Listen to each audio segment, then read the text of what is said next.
Well, would you look at this mess of decks in front of me? Anyway, it's been a while.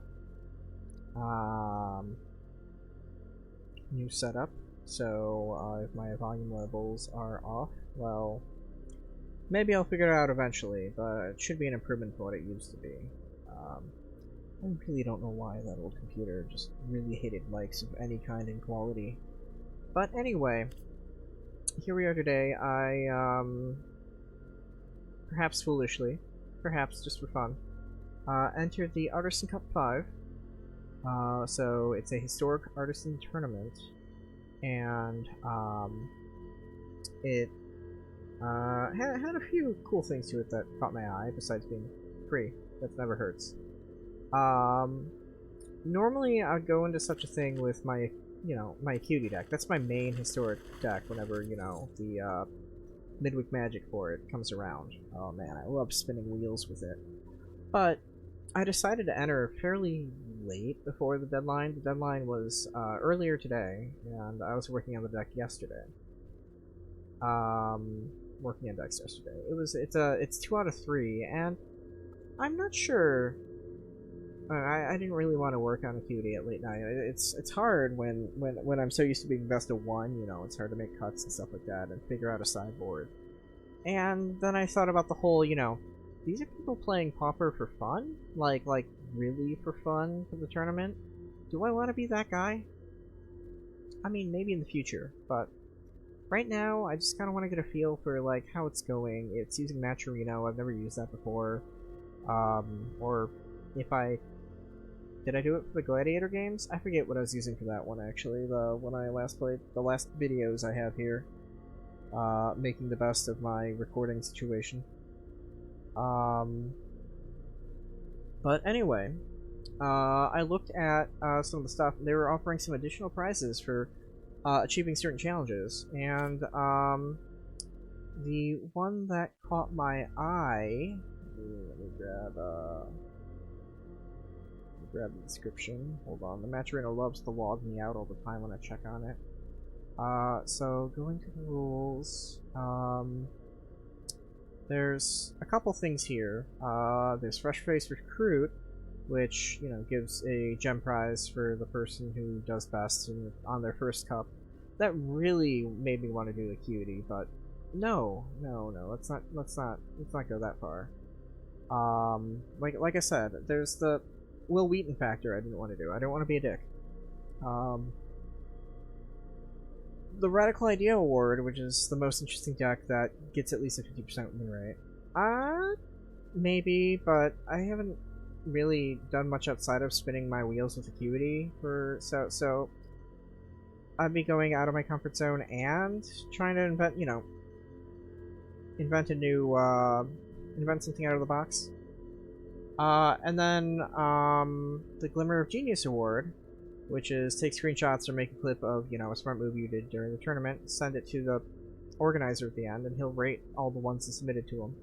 So that compelled me to be like, oh yeah, I should record this and see, maybe if something stood out to me, then I'll have that recording, and I can clip from it and send it to him and all that jazz. That remains to be seen. This particular deck, it's hard for me to give I don't know if there's going to be any clever things out of it. We'll see. There's a couple things that work nicely. There's some synergy, which I like about it, but nah. Persistent Petitioners Award, last place player who participated in every match. Well, who knows? The tournament's still young. I'm actually recording this after my first match because reasons. I wanted to get a little practice down before I got to my Decktech. That and I was busy when the tournament first started. They give you a 2-day period to play your match, which is really cool and nice, but, I didn't want to make my opponent wait for too long and have me recording while during that time and everything. So, yeah.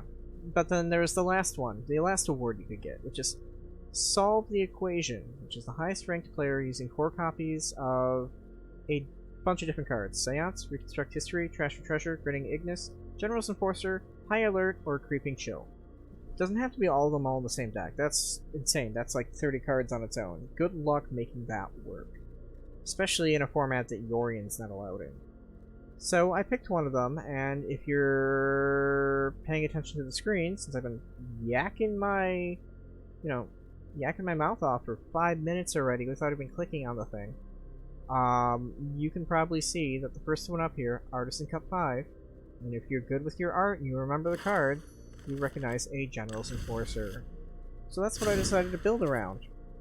So, for those of you at home, the start of the card, General's Enforcer makes all legendary humans you control have indestructible. First part, which means all the legendary humans I play are indestructible, nice and simple. Kill spells have to kill him first. Cool. Now, looking at him, you know, he doesn't boost humans or anything specific. It's just your legendary humans are indestructible. We'll come back to that part. The second part, which is a brief mention, the exile ability. Exile a card from a graveyard if it's a creature, make a human soldier. Cool beans. It's a little bit of anti-graveyard. As you'll see when I get to my sideboard, it's sadly the only anti-graveyard we've got going on. But, I mean, it's something, and it's in the deck that we want to be playing, so, I mean, in theory, it's available match 1. It's a little more difficult to use than in most decks, and we'll talk about that a little bit later. But, yeah. So anyway, so what I did first was I took a look at him, and I took a look at a bunch of different creatures that gave, you know, gave your knights +1/+1, give your soldiers +1/+1, give your warriors +1/+1, and I'm just like, let's see if we have enough legendary creatures that share a creature type beyond human, so I can run the Enforcer and them and have some pump spells going on. Sadly, that was not the case. I even checked for ninjas and rogues. But, say la vie. I had some cool ideas along the way that ended up being scrapped, but here's generally what we ended up with. Okay. So, looking at all the legendaries, ones that stood out to me was Sir Farron. If I'm being aggressive, you know, legendary humans, looking at all the legendary humans. If I'm being aggressive, you know, he's a good way to pump stuff up. So cool. I mean, you know, generic coolness. That two forests make him a little bit harder to cast, but we'll come back to that later. I mean, you probably already see what we got going on here. So he's good for just making creatures bigger. That's cool. Actually, he gets his own pile. We're gonna come back to him. We're gonna come back to everything, aren't we? No, not really. We'll just do what we can. Killian. He's a cool thing to pump because he's got Lifelink. Only Lifelink in the deck. Things that cost, or that target creatures cost 2 less. We only use that a little bit here. Because we're playing with all humans, we have Bonds of Faith. Which is a pacifism on non-humans, and then it pumps our guys. So we got a little applications here. It can be a problem if we're facing a deck that's got a lot of humans in it, because then we can't just neutralize them. But, you know, you throw it on Killian, you throw it on something with, you know, that can use the body. You know, you need to make Shashra a big blocker as a 1/4. Now she's even bigger. Etc. You can throw it on one of your bigger guys and, you know, trample over. It has some uses. This used to be Swallow Whole, a exile spell, but then after a tiny bit of testing against Sparky, because, you know, the smart move to do when you're going into a tournament for the first time is fight Sparky, not actual people who have strategy. Right, no, it's primarily just for testing the kinks out of the deck, not for actually testing how well it is. We're just working on faith, kind of bound by it, like this card. But hey, it took us 9th place in that great Gladiator game, so, you know, it can't be entirely wrong. So why are you talking? I'm being talked to? I am. I will check that message later. Or maybe it's just telling me he's offline. Don't worry about that. My bad, I couldn't resist. I'm working here. So we covered Bonds of Faith. The other targeting thing we got going on is Sentinel's Eyes. +1/+1 in Vigilance. There's a lot of cool things +1/+1 does for us. The primary thing is, I mean, there's a lot of things 3 damage is enough to kill in this format. It takes us out of the burn removal range of a lot of things that deal 2 damage at a time, shocks and whatnot. And importantly, we don't use our graveyard beyond, you know, if we need to feed the Enforcer, which again is not something we do very often, in theory. So being able to pump our creatures repeatedly using cards we don't otherwise use, kind of neat. So I'm going to put that over there as well. Those are the only 2 things that use Killian. His primary reason here is he's harder to block, he's got lifelink, he's a good pump target. I'm going to put him off to the side. We're done with him. Bard. He's somebody we need to talk about a little bit. So, Bard's a guy, beginning of your end step. You can control a creature with power greater than its base power. Create a +1/+1 soldier creature token. So what that means is if we use one of these things to pump one of our creatures to make it bigger than its base power, like say Killian, or we use Sir Farron to pump something, at the end of the turn, we're going to get a 1/1 white soldier creature token. There are some other things in this deck that also do that. Liara has an ability that can potentially do that in a longer game. Star Pupil is a great turn 1 play into Baird if we want to really get that train rolling, because its base power is 0/0.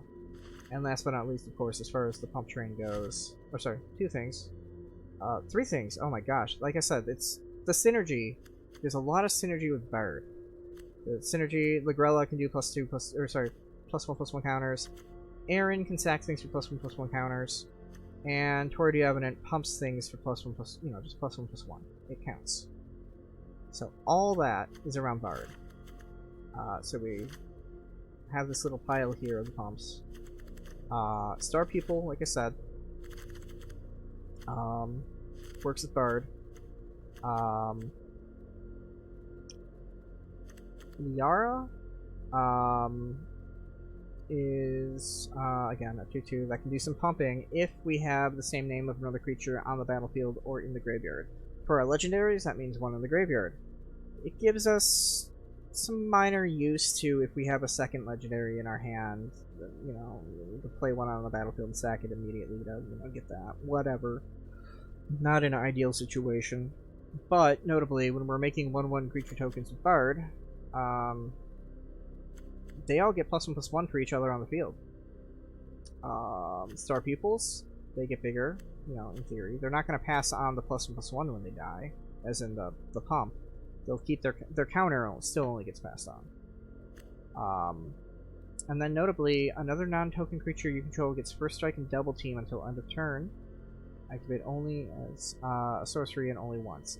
Long story short with double team, is when you attack with it, you get a conjured copy of that card. So it's a one-time shot of when we swing, we get another copy of whatever card we're pumping. Good for getting more Dauntless Bodyguards, especially if we're somebody who's trying to be aggressive and playing them on turn 1. Good for getting more General's Enforcers so that we can have a backup. Since they're not legendary, we can play multiple of them on the field, so we'll consistently keep the indestructibility for our guys. That's Liara. We covered the pumping, so these can actually stay together for now. Don't worry about it. Okay. Now that we've talked about it a little bit, Dauntless Bodyguard, our primary way of keeping General's Enforcer alive. It's also an early drop so that, you know, we can start attacking pretty well from the get-go. I got a couple other 2/1s that ultimately run with Star Pupil because I liked that interaction with Bard so much. And being able to pump up Killian. So, cool enough. Dauntless Bodyguard, though, from there from the get-go is the 2/1 of our choice. Okay, let's get a little tricky here. Rasad, specializing, it's kind of cool, makes up, you know, makes some fun stuff when it happens. Mostly he's in there as just a, I'm gonna take your thing, I've got this indestructible guy, until you deal with them, and if I draw one of my very few basic lands, I can make him do fun things. Conversely, we have Ligrella the Magpie, who exiles something of yours and something of mine.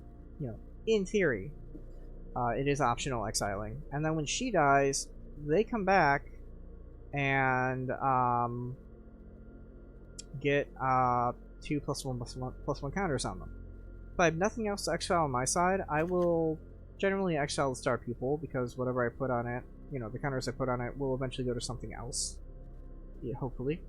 And then exile one of my opponent's things, and, you know, hopefully something that's annoying, so that by the time they get it back, again, in theory, she's indestructible. She's not getting it back unless I say she does. You know, she, you know, I can deal with it in another way, or it'll be irrelevant, even as with +2/+2 on it. So, but Grella does some work. She's cute. Notably, like, the only card in this deck beyond General's Enforcer that I've seen in things in Explorer and Historic that use the Enforcer, as far as legendaries go. So, a little bit of bonus points for having, you know, being forced to break out of the box with Artisan, which is one of the reasons why I love the format. Moving on to our other, you know, creature dealy with thing. We have Sheshra, which forces a creature to block this turn. And then if I'm ahead and being aggressive, every time something dies, I can pay 2 life to draw a card. Like, every time a creature dies, at the end of turn, I get to pay 2 life to draw a card. I only get the 1 instance of it each turn, but it can add up if I'm, you know, in the lead. Bonus points to Killian for being the lifelinkers that help kind of pay for that.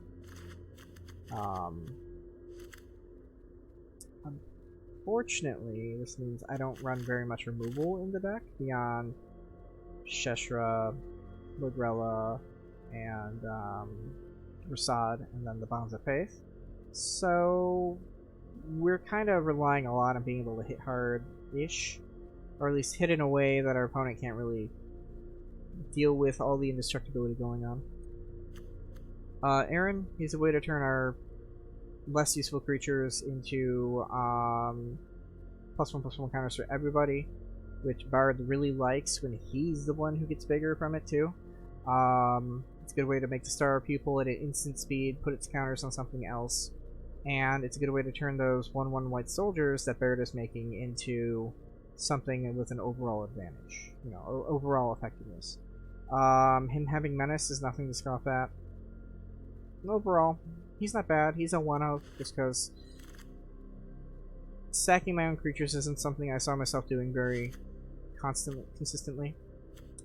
So moving on, Garna, Bloodfist of Keld, is a straight-up 4/3, you know, pretty good attacker.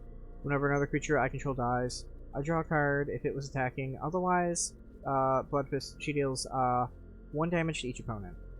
So, good way to turn those 1/1s again into either damage or drawing a card.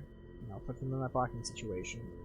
You know, kind of punish the opponents for killing my creatures if they can deal with the Enforcer. Punish them for, you know, it's just a little bit of damage for killing the Enforcer, but it gives a little bit of game to the attacking, you know, even without the Enforcer around. And Tori the Evenant is kind of a... She kind of works in both worlds. Like when she doesn't do much when I'm defending, but she's a solid 3/3 Vigilance Trample, which means she can attack by herself and still do some damage when indestructible. But notably, I'm not attacking she's not attacking by herself when she's attacking and indestructible, because she gives all my white creatures the ability to untap, which really helps the ability to figure out whether or not I'm swinging, because I can just, yep, jam everybody. It's all good. Having indestructible is really nice for that.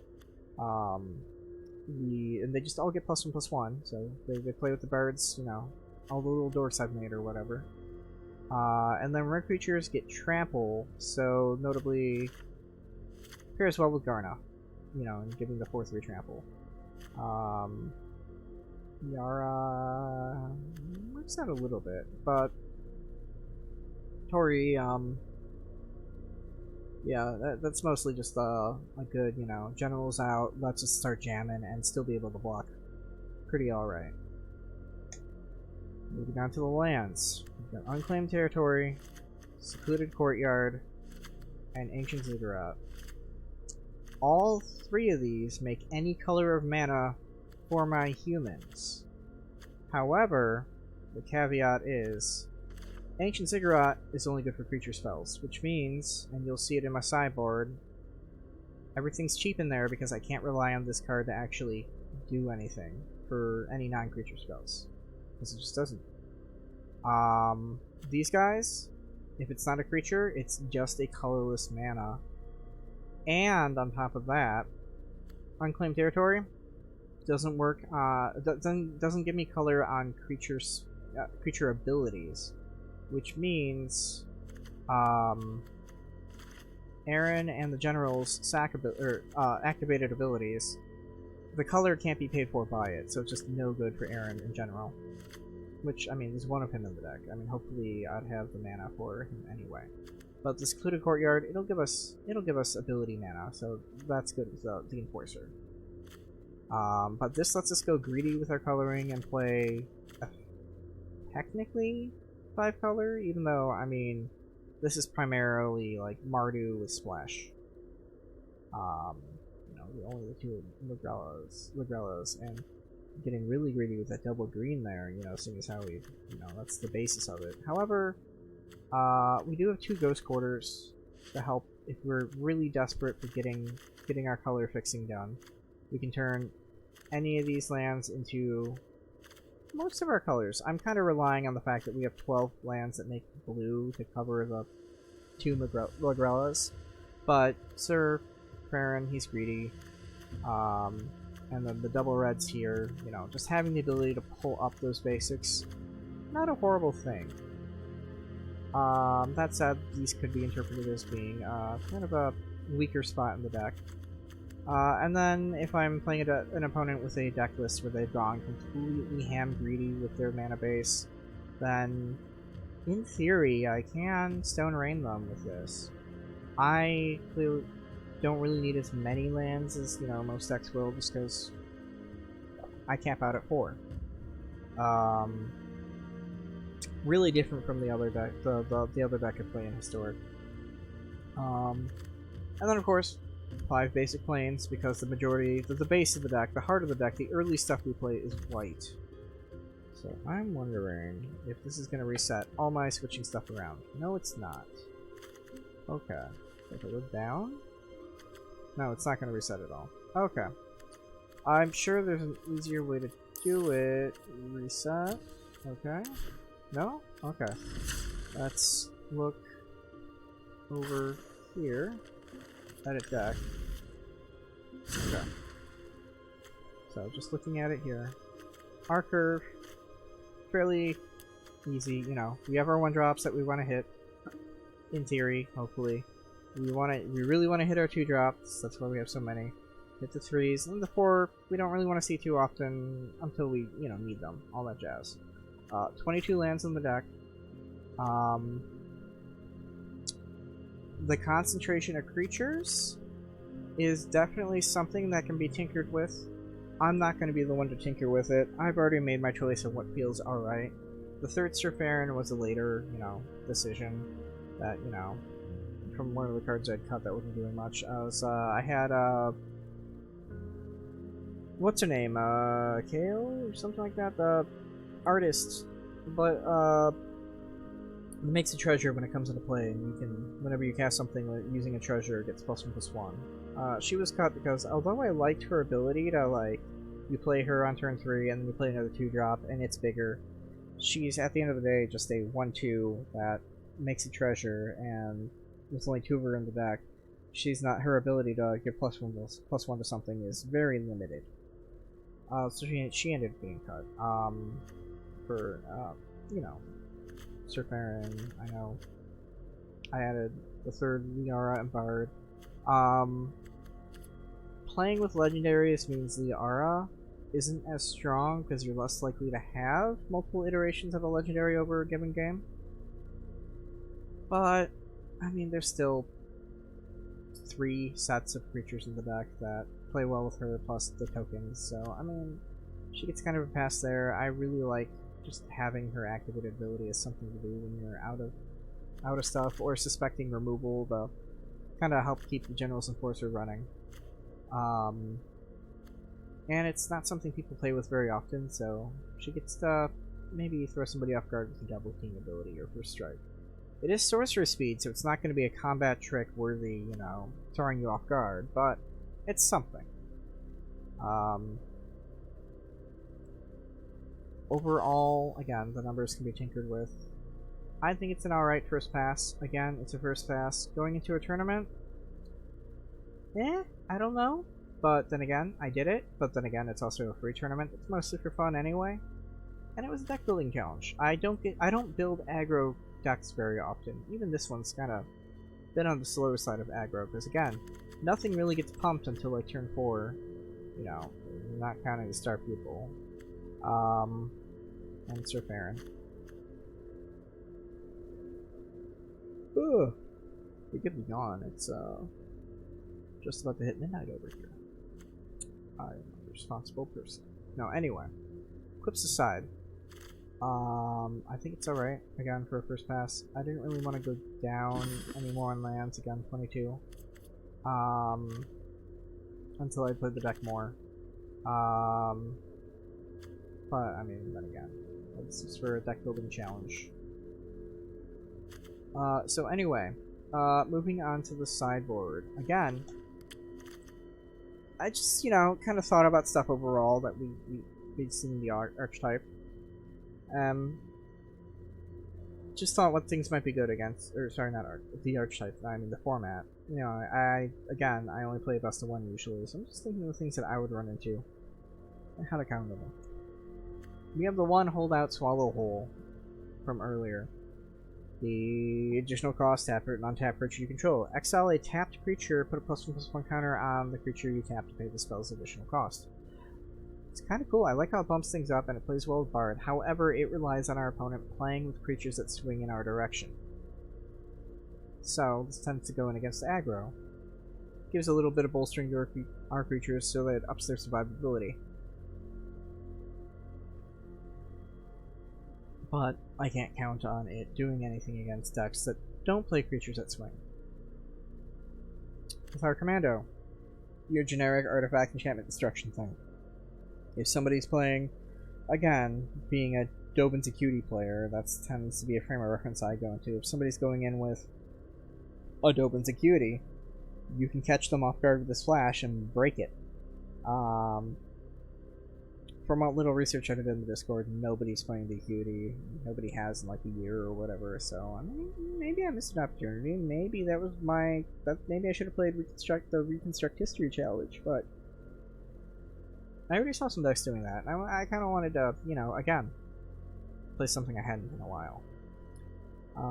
So anyway, this can break those. More importantly, it can break the various toys Rakdos likes to use.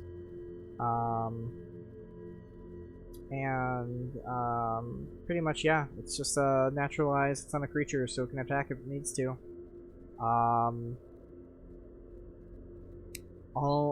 All my cards can help cast it, or, you know, all my lands can help cast it, sorry. And most of them can pay that activation cost, because it's not a big ask.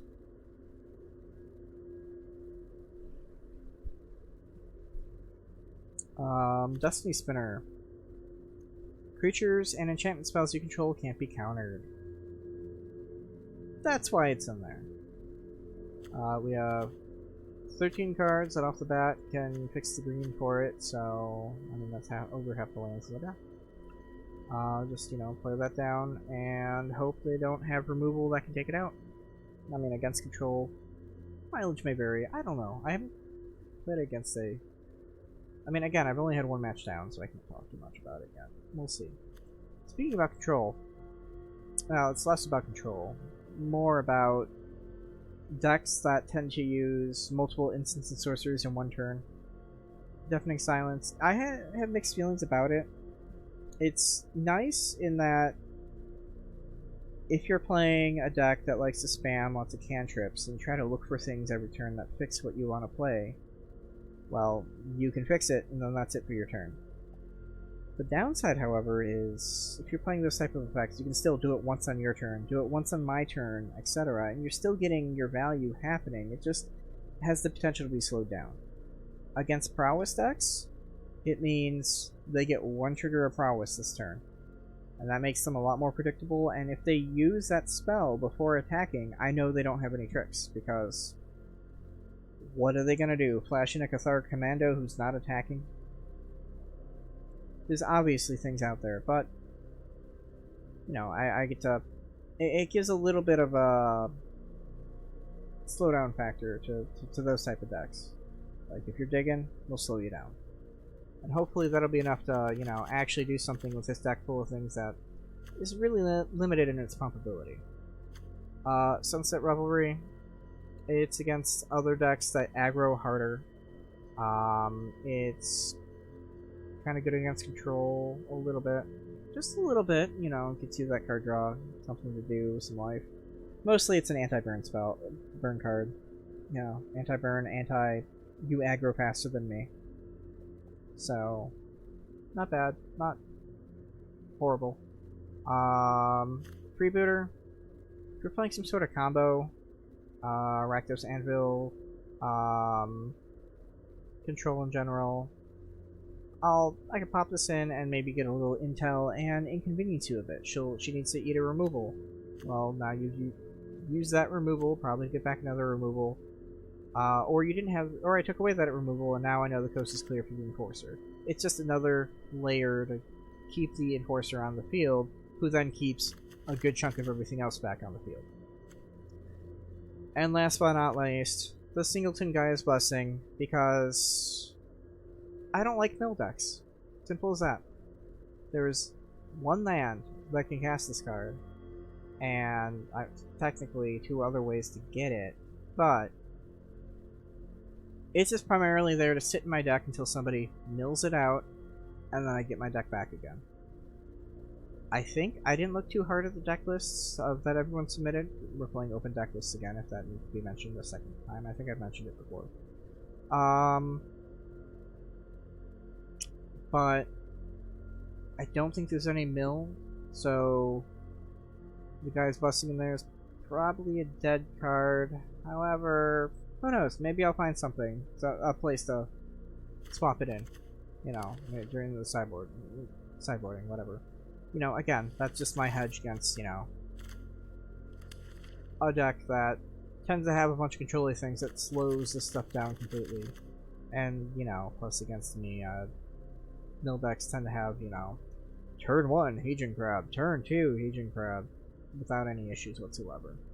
So anyway, that's the deck in, well, I'd say a nutshell, but it's not a nutshell at all. I've pretty much gone in depth on what these things can do. Anyways, thanks for watching, and my next uploads will be the matches as they happen. I'm gonna keep them, separate videos, because there's 2 days in between each match, and I don't want to, wait that long before I just, like, upload a compendium or something. So, yeah. There we go. Thanks for watching and all that jazz. You know, I don't YouTube that much. You know me. No, you don't know me. That's because I don't YouTube that much. Anyway, thanks for listening to my rambling. And yeah, have a great day, night, morning, whatever. I'm not really that. The boss, whatever. Anyway, bye.